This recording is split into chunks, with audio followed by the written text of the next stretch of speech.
On July 7, 2026, a market divergence occurred in the technology sector.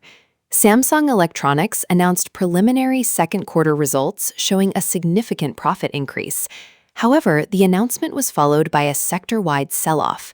This divergence raises questions regarding whether the artificial intelligence hardware trade is transitioning from a period of scarcity premiums towards supply-driven margin pressure.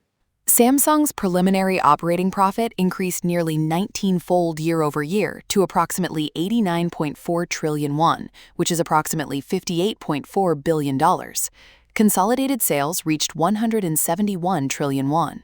This represents the company's most profitable quarter in 3 years.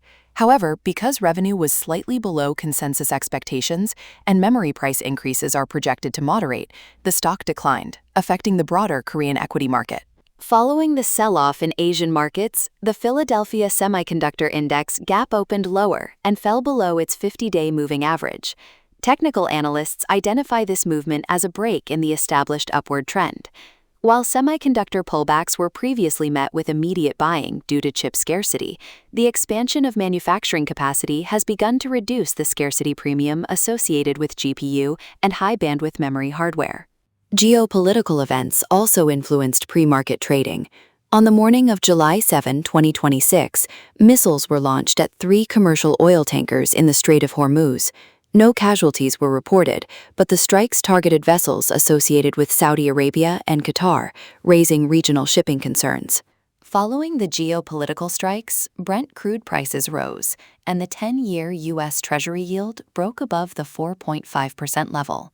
For growth equities and technology sectors, yields above 4.5% represent valuation pressure, as higher discount rates reduce the present value of future cash flows and weigh on semiconductor valuations. In response to the attacks on shipping lanes, U.S. Central Command announced that American military forces conducted strikes against Iran-backed targets in the region.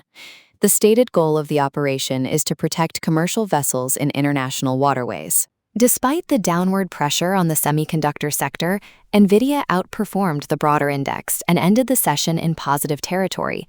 Market data indicates that institutional capital flowed into Nvidia as a relative hedge, suggesting that investors are maintaining exposure to the leading AI chip provider, even as they reduce allocations to other hardware makers. This semiconductor consolidation aligns with a report from Morgan Stanley. Chief strategist Michael Wilson recommended underweighting semiconductors, comparing their parabolic price trends to historical tops in commodity markets like silver. Wilson advised rotating capital into large-scale cloud software providers, such as Microsoft and Amazon, citing more stable valuation baselines. In corporate developments, Rivian automotive shares fell 18%. The electric vehicle manufacturer announced a public offering of 75 million shares of common stock, aiming to raise approximately $1.5 billion. The company intends to use the capital to fund equity contributions required under its loan agreement with the U.S. Department of Energy.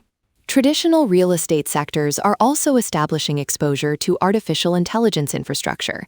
Realty Income, a retail-focused real estate investment trust, announced a joint venture with Cloud Capital.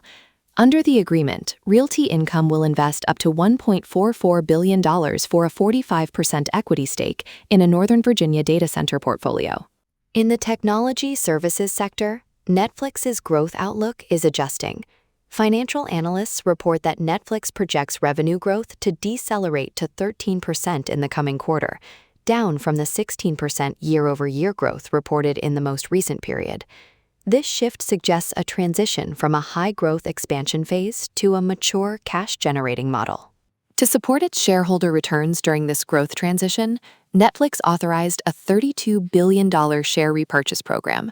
The authorization represents approximately 10% of the company's outstanding market capitalization, indicating a focus on capital allocation efficiency through buybacks as top-line expansion moderates. The second quarter earnings season commences under high market expectations. The CBOE Nasdaq Volatility Index relative to the S&P 500 VIX has reached approximately 27, its highest level since 2002. This ratio indicates heightened investor concern regarding technology valuations. The market's reaction to Samsung's results suggests that even positive earnings reports may face near-term selling pressure.